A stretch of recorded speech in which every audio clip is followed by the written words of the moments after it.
Hello and welcome to the New View here with Gavin, James and Colin. We're back today with more special coverage of the upcoming referendum on Friday, May 25th.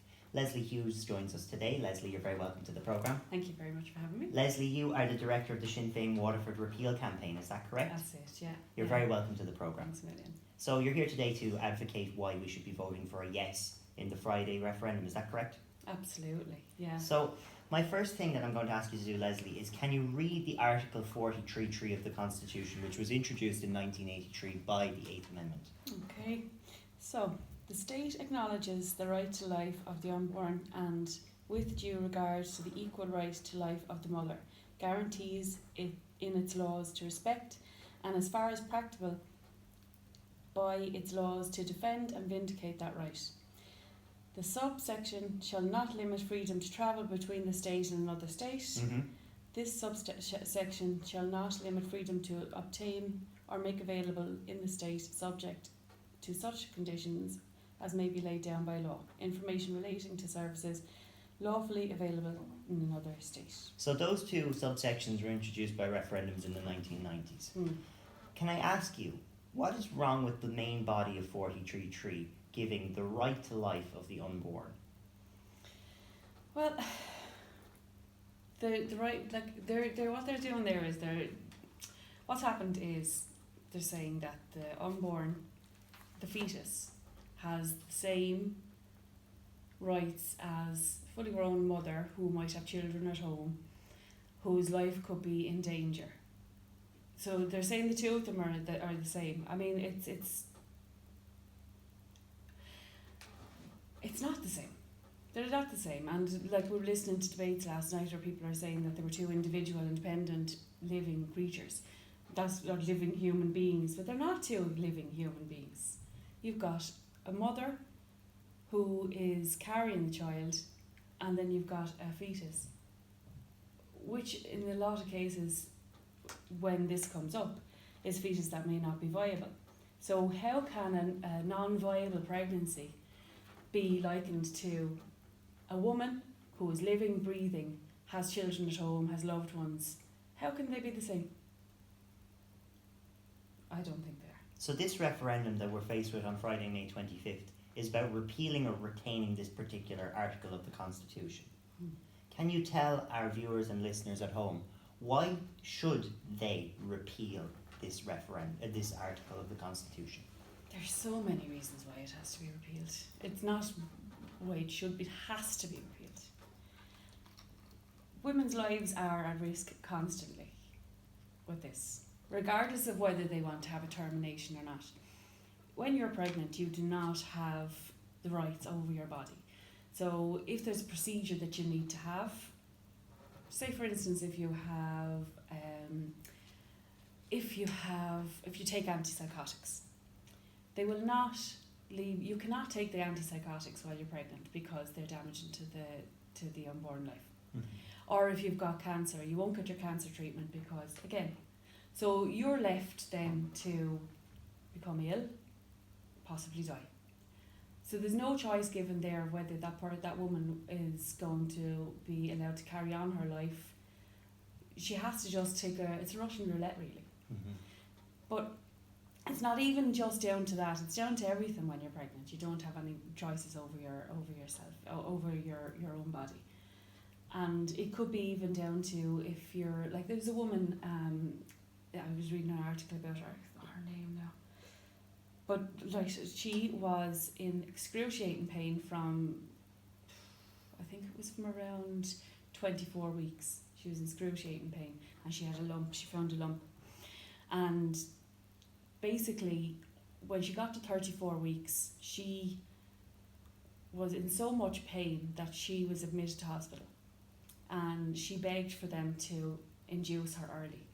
She had a cyst, is what it was. It was an ovarian cyst.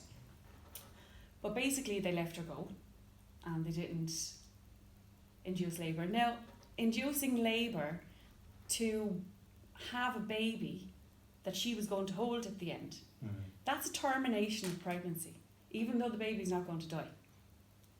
You need to know that that is called a termination of pregnancy, even though the baby's not being put at risk. Yeah. It means that the pregnancy has been put to an end so that the mother can get the treatment that she needs. The baby is viable, so there's absolutely nothing medical reason for them not to bring on labour. How would you respond to the claim that there are two lives at play here, though? But that's the thing, though. I mean, like in those kind of, like, okay, when it's these kind of cases, there's so many different things. There are so many different layers to it. But like in those cases, the two lives there could have been at risk because in that woman's case, it was a gangrenous cyst that it was after tying itself off, and she went 2 weeks over, and after she had the baby, then she was brought in. She could have died. But if that had ruptured while she was still pregnant, so where's the saving lives there? Where's the, caring for the two lives there? She could have died during pregnancy and that baby. And for a woman or a mother who is considering having an abortion in other circumstances, and the intention is not to induce a fully viable baby, is it wrong because of that other life, that second life which is at play? I mean, everyone's going to have their own opinions of it. Yeah. And I have my own opinions, you have your own opinions, everyone has their own opinions. But I suppose the crux of it is our opinion doesn't matter because we don't know what that woman is going through. Okay. So I suppose you're kind of referring to in the early cases maybe of the up to 12 weeks, which is the one that's causing the most controversy. The majority, say in 2015 in the UK, it was up around the 80%, I don't have the exact number in front of me, but up around the 80% of pregnancies terminated were before 8 weeks. Yeah. And then it goes up to the 90s for before 10 weeks. Yeah, do you know, so even before the 12. And so the majority are very early. You don't know why that woman is presenting looking for this treatment. Yeah. There are all sorts of reasons. I mean, we can't judge why a woman decides that she cannot carry on with the pregnancy. It's a crisis pregnancy in that case, an unwanted pregnancy. And in many cases, there could be rape involved. There are, it could be somebody who is homeless, already has children, in a domestically violent relationship. There are so many things. But who am I to say that the woman sitting next to me on the bus who decides that she needs to have termination? That's none of my business. And through your experience as the Sinn Féin director, can you tell us what this campaign has been like? Oh, we weren't talking about this last night when we were watching the debate, the primetime debate. For me, so far, I've encountered mostly positive. On the ground, when we're out canvassing, the majority of people have been positive and have been the yes side. There was quite a number of people who were undecided and confused. Yeah. That's what I think. I think the ones who were undecided, they were yes, they were no. They were yes, they were no. But the reason for that is because there were so many untruths going around. Would you say those untruths were from both sides?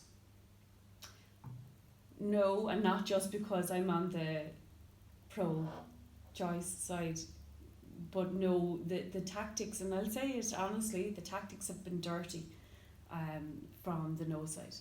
They are putting up facts that are emotive, and that's what they want to get. Pictures of fully formed babies, 6-month-old babies sitting in pictures with speech bubbles coming out saying, I could have played for county, things like that. Now, come on. No, that's one that's on a poster in town every Saturday.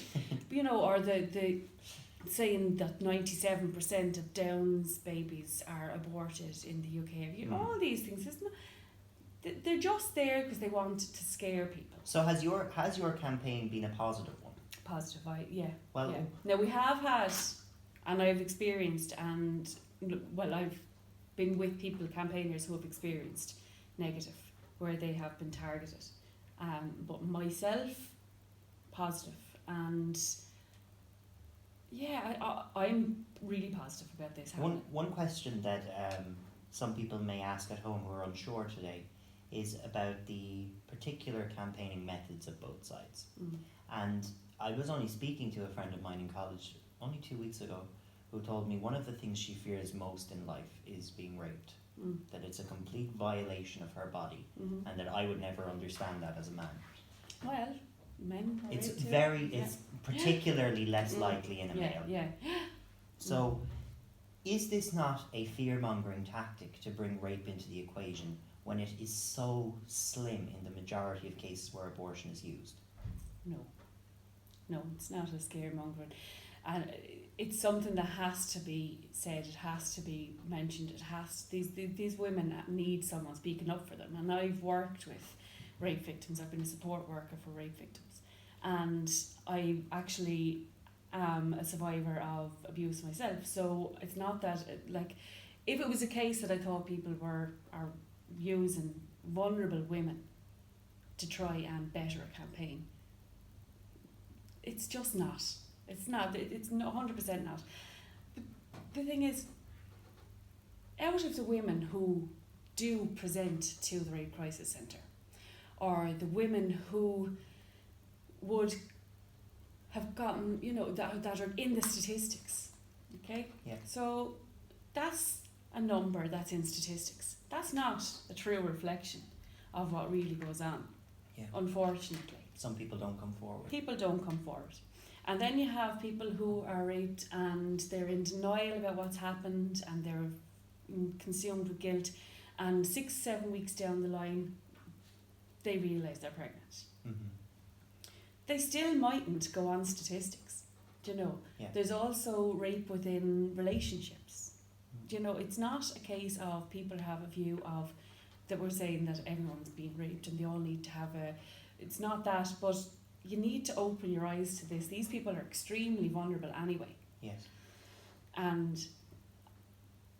what's basically been said, and I've heard people say this, and I think it's the most disgraceful thing to say, and a bishop in the country said it as well, that they're saying that a rape victim should carry the baby's term and give the baby up for adoption, leave it, have a chance at life. So they want the woman, and by the way, the rapist would more than likely not go to trial, and if he does, get a tiny little sentence. And a new area of law which is starting to arise as well now is that rapists actually have parental rights themselves. So if somebody steals your car, does that mean that they have rights to keep that car because they've just taken it? So what they've done, what a rapist has done, is they've taken something from somebody. They have violated somebody. They have taken something away from them. So it's disgusting to even think. Do you think the no side don't fully understand what rape is?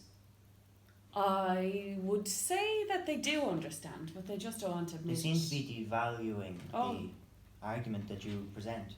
They're closed off to it. And can you tell us, Leslie, can you tell us a little bit about your life before you served as director of this campaign here in Waterford? Well, at the minute I'm working as a preschool teacher, but I've worked in youth service, and I've worked with families. I've worked with children, young people for the last 10-15 years. But I've also do an awful lot of voluntary work.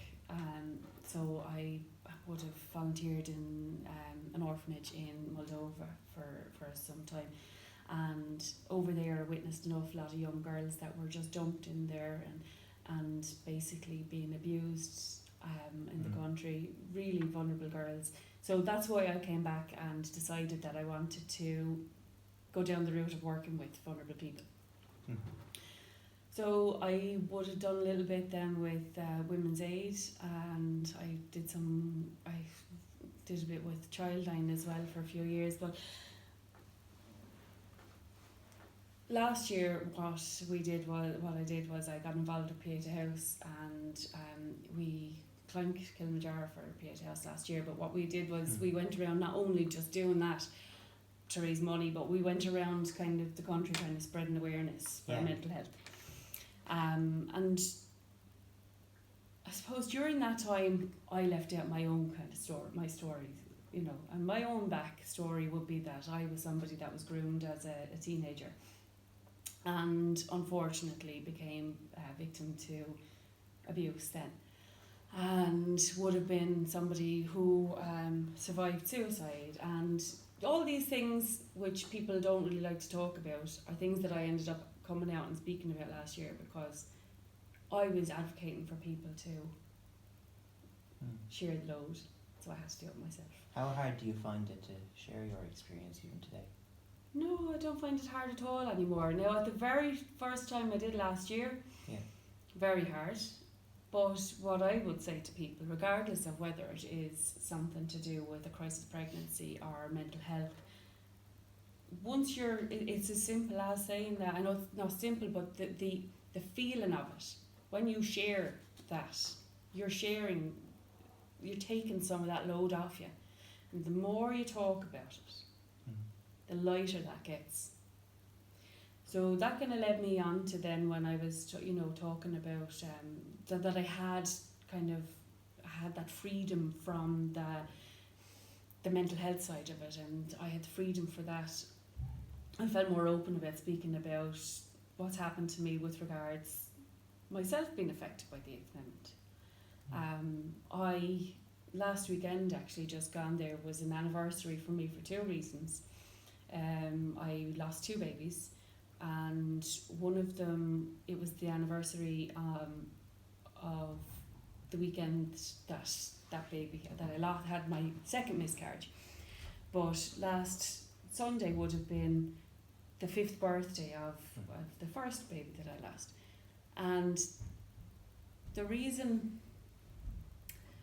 I was affected by the 8th Amendment was that I had a slow miscarriage. So I was presenting. I wasn't like, people think, oh, they're going in, you're bleeding out and that. It wasn't like that. It was a very slow process for me. But I was brought in and out to the hospital over a period of 3.5 weeks.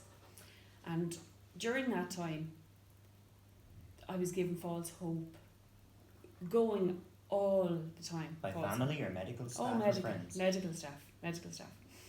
Now, 8th Amendment didn't even come into my mind, because at the time I was a mother who very much wanted my baby. Yes. And I was in an emotional roller coaster.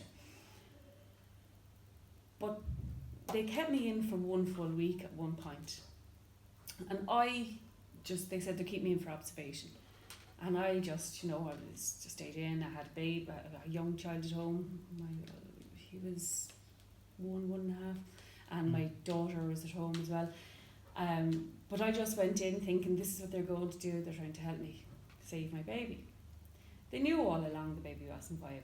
Yeah. But I didn't. The penny didn't drop with me. It didn't drop with you. No, until I was in the hospital bed and the consultant came round and again said, we're going to do this, we're going to do that.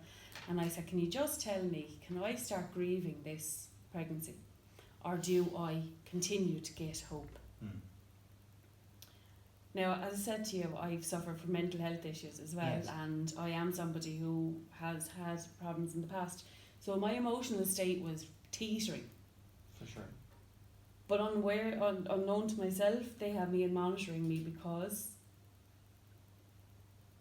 essentially I had something dying inside of me with potential of a risk of infection. It wasn't the potential for life. No. But they did. It was this moment when I spoke to the consultant that the penny dropped at me. I said that to him about, do I start grieving, or is this pregnancy going to happen? And he said to me, Leslie, it's like this. We don't want a court case on our hands. And the midwife that was standing next to him, her face dropped, and I couldn't process it at first. It took me, I didn't understand what he was talking about. I didn't know why would it be a court case? What does he mean? And then it became clearer when we were talking that this pregnancy, they'd known from day one that this pregnancy wasn't viable. It wasn't viable. So it was a watching and waiting game to see when it was legal for them to actually step in and do something to end this. So you've You've been involved in some pretty amazing campaigns, like you said, climbing up Kilimanjaro, and you've also spoken about your personal experience with the Eighth Amendment. Well, how much would it mean to you if a yes vote wins on Saturday? It's funny, right? It's funny because it would mean the world, and it would just mean that I know that every young person I have worked with, and my daughter and my nieces and every woman that I know, that they have that opportunity to have a safeguard in place, that they don't have to feel like they're being shoved away, or they don't have to do things in secret because they feel like they've done something wrong. That they know that's there, and that is amazing. On the other hand, then, makes me incredibly sad that we had to do a referendum for that. Yeah. Not sad that it's been brought in or been taken away. Sad that we actually had to fight for that. It's ludicrous. Do you trust the politicians to make the laws on this area? That's another, I think, scaremongering thing that's been going out there. People are saying, I don't trust the government to do this, I don't trust the government to do that. There is going to be a window of time when this is taken out, because I do believe it's going to be taken out. You believe you're going to win? Oh, absolutely. That's how I feel now. And I don't think it's wishful thinking. I think Ireland has moved on too much. It's a progressive. We've come out of the Stone Age. There's so many things that have gone on in this country, and so many things that have come to light in this country over the last 10 years. We'll get to that. That people are like, no more. But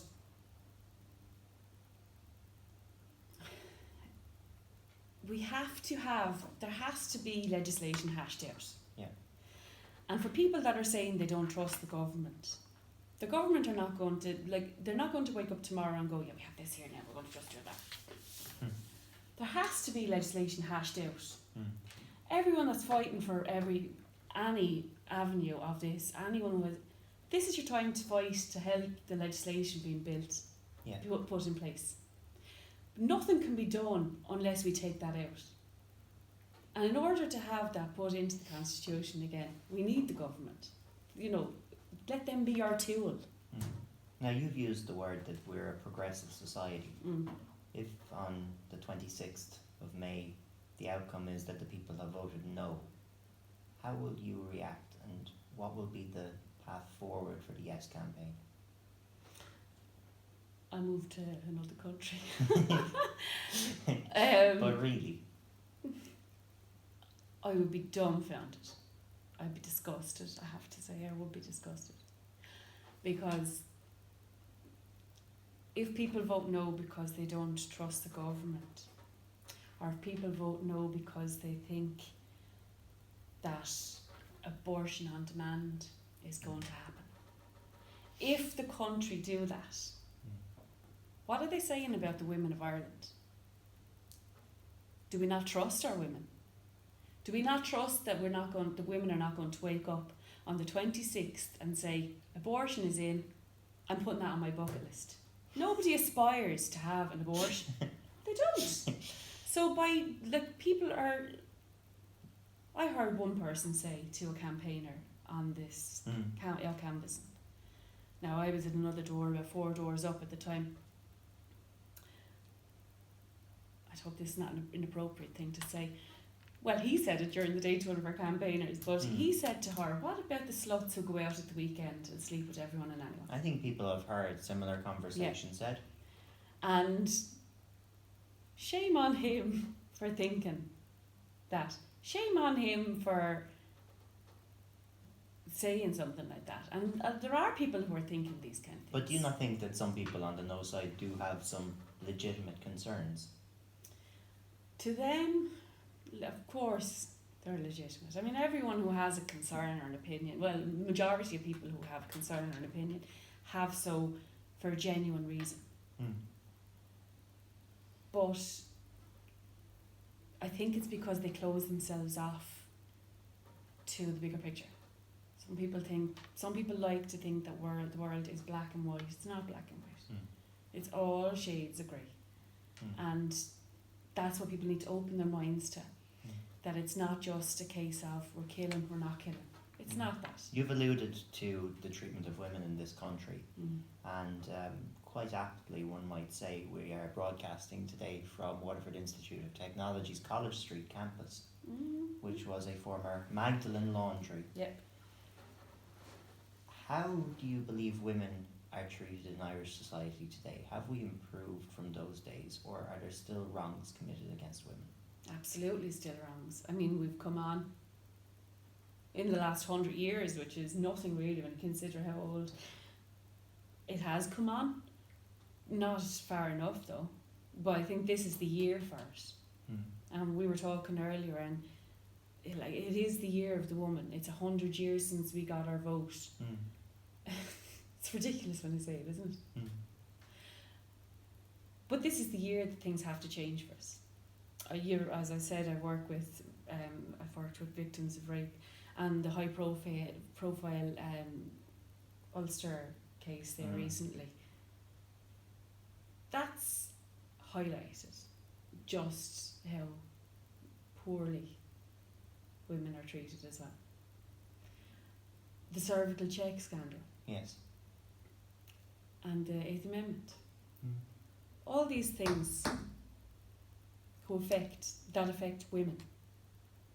Women who a lot of these people are saying we're held on a pedestal because we're creators of life and we have responsible for.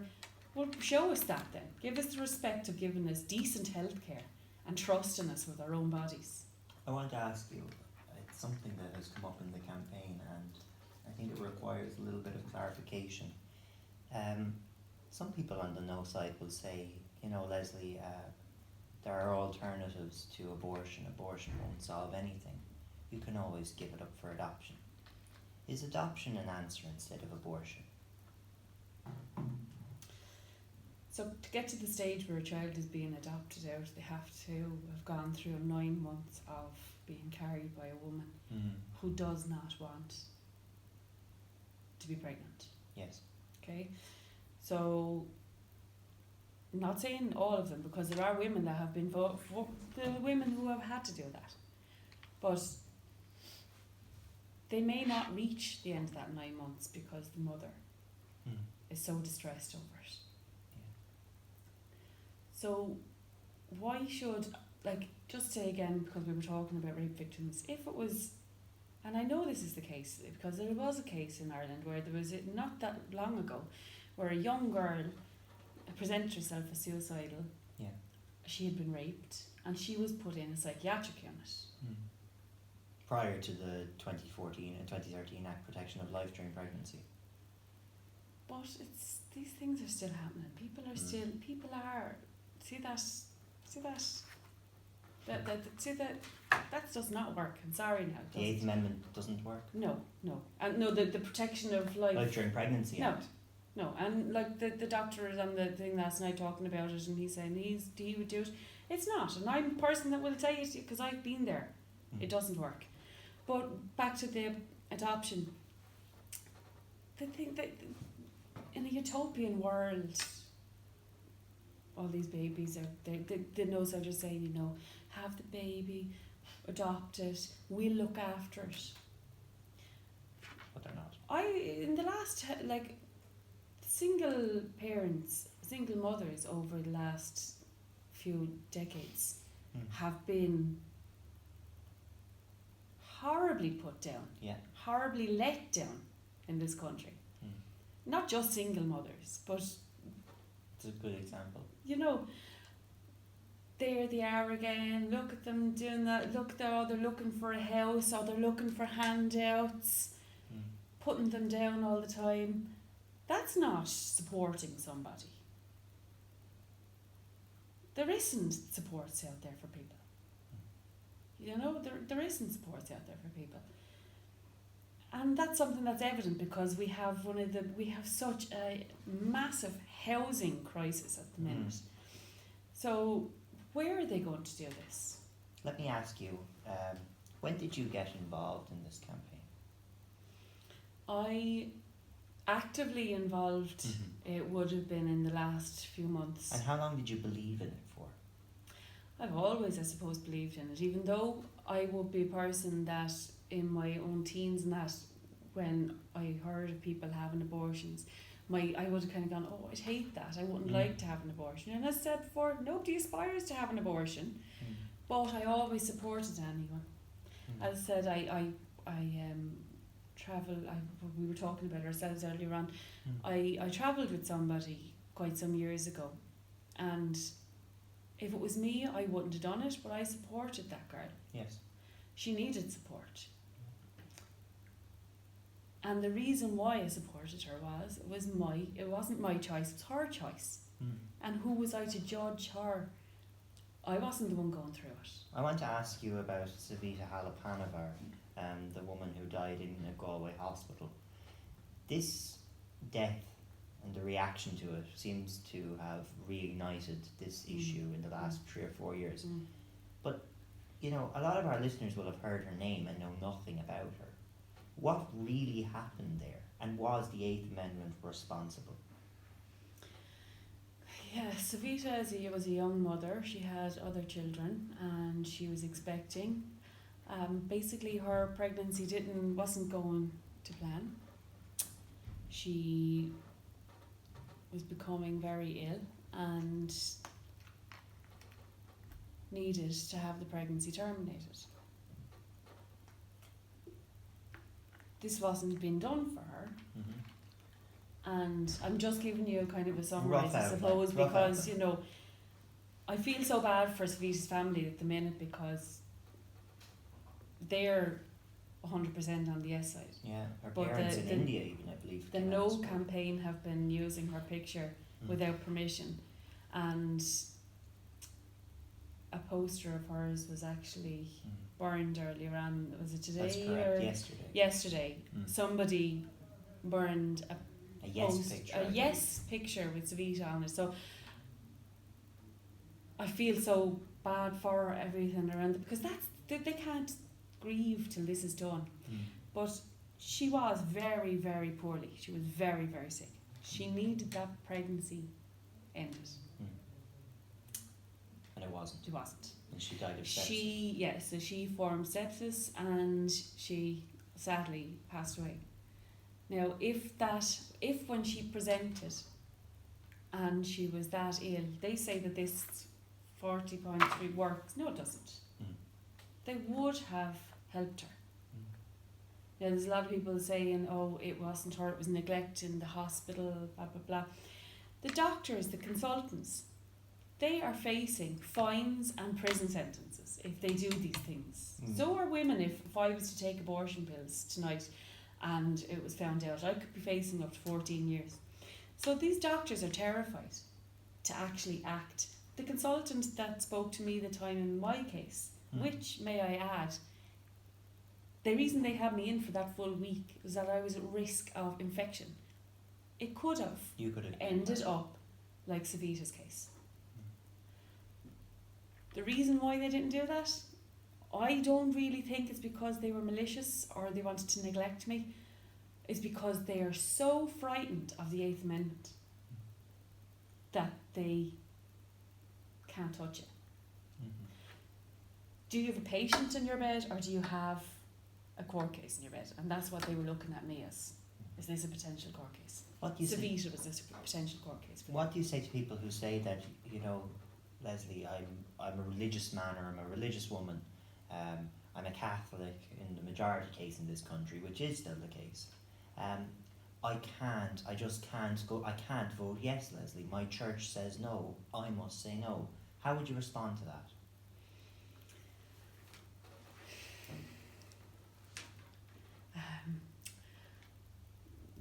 Personally, how I would respond to that, my own way of responding to that. Yes.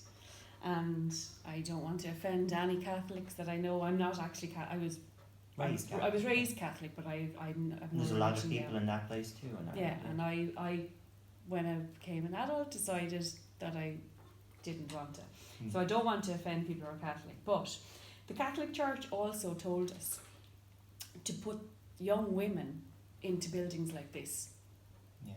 The Catholic Church also told us that contraception was wrong, that women were allowed to be raped by their husbands up until, was it even about 30 something years ago? Not that long ago, marital rape. Not that long at all. All the scandals that have come out, the tune babies. I know a woman that is still looking for her child. So she's quite elderly now. She wants to put that child to rest so she can rest. Who did that to her?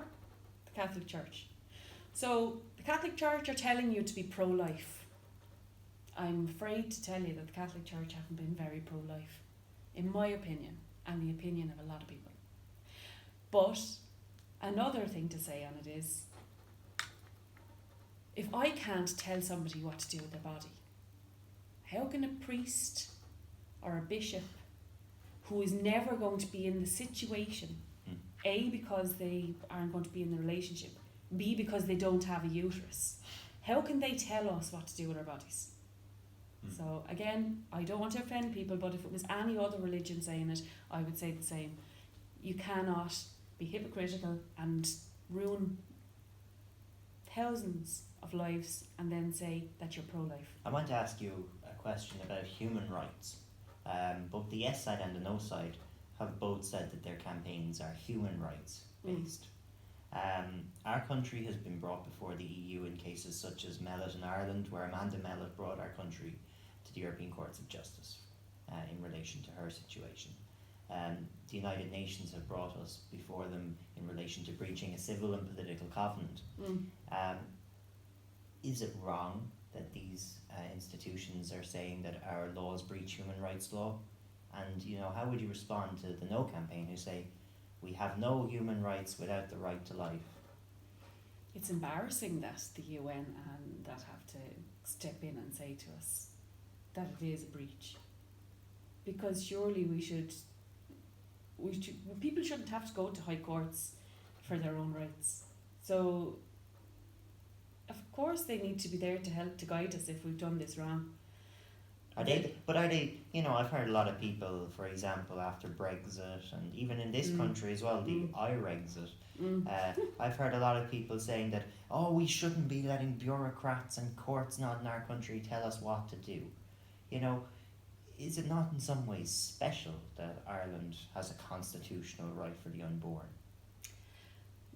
Not unless you think it's special that Ireland export their own women to another country to have, so they're just saying you go over there, get your little problem solved and come back. There's nothing special about that.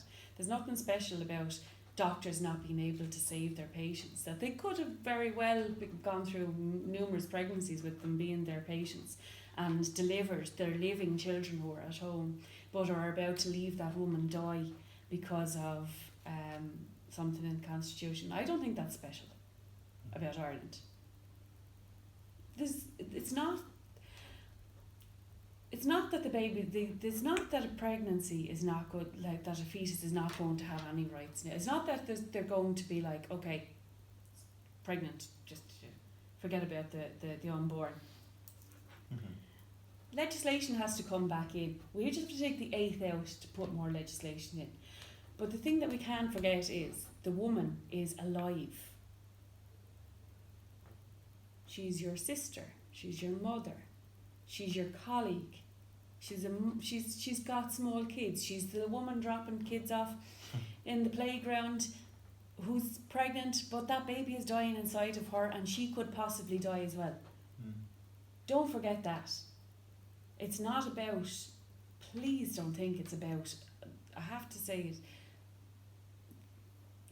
people throwing this abortion on demand. There's so much more to the 8th Amendment than this. What defines abortion on demand though? Because how would you respond? I don't particularly like the phrase. I think it's a little bit distasteful.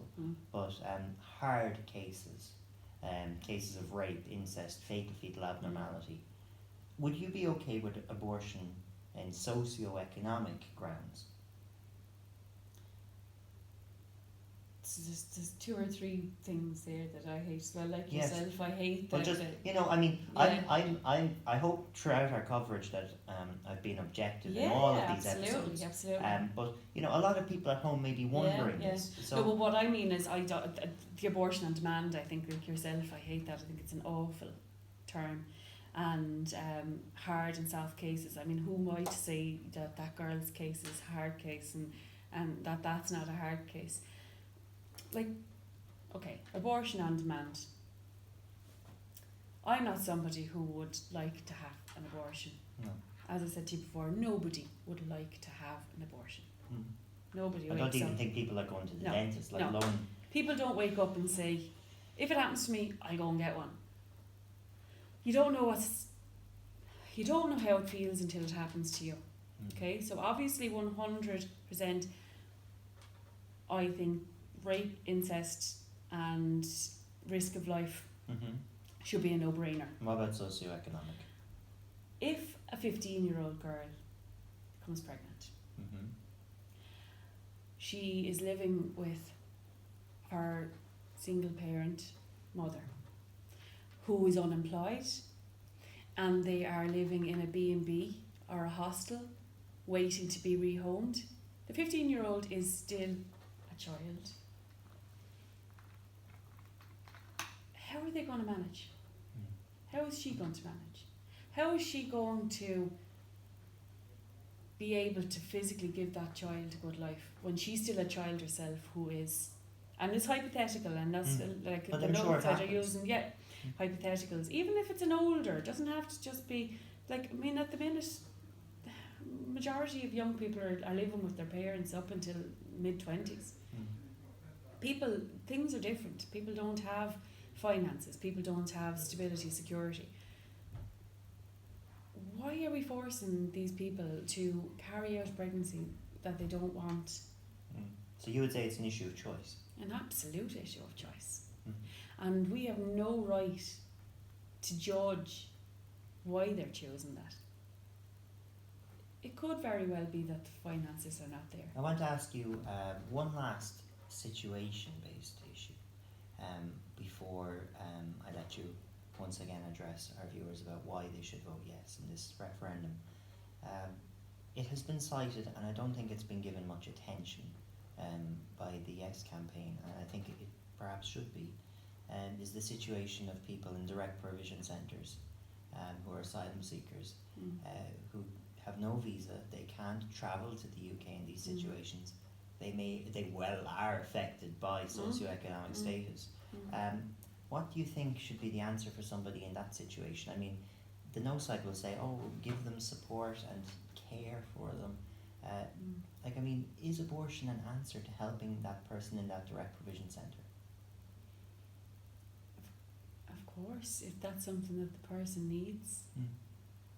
I mean, we have a duty to these people. I know that it's like people are torn about it, but these people, a lot of them have fled countries that are in absolute crisis, and they come to another country, and if they find themselves in a crisis pregnancy, then with no home, with no income of their own, like you said, they can't travel abroad to get them, why shouldn't we help them? Just like why shouldn't we help our own women that are, you know, EU citizens, that are Irish citizens? If somebody's in a crisis pregnancy and they choose not to have that pregnancy, we should help them. You've cited that you want a full repeal of this 8th Amendment. My final question to you is, and you can have as much time as you want to address the people at home, you can phrase it whatever way you like, whether it's why you're voting yes or why they should vote yes. Why, on Friday, May 25th, should people of Ireland vote yes and vote to repeal the 8th Amendment? The way I look at it is, I want to be able to stand over my vote in years to come. If you imagine somebody related to you, I mean, that's the way, I mean, you have to kind of put yourself in a situation, think of yourself in the situation of a family member coming to you in crisis. And if we have voted to keep the 8th Amendment there, can you look at that child, your sister, your friend, whoever it may be, and look them in the eyes when you know the crisis they're going through, be it mental health or physical health, or just, like you say, they just, they cannot afford, or it's not the right time in their life. Look at them in the eyes and say, sugar, I voted for this to happen to you. Can you live with yourself? I wouldn't be able to.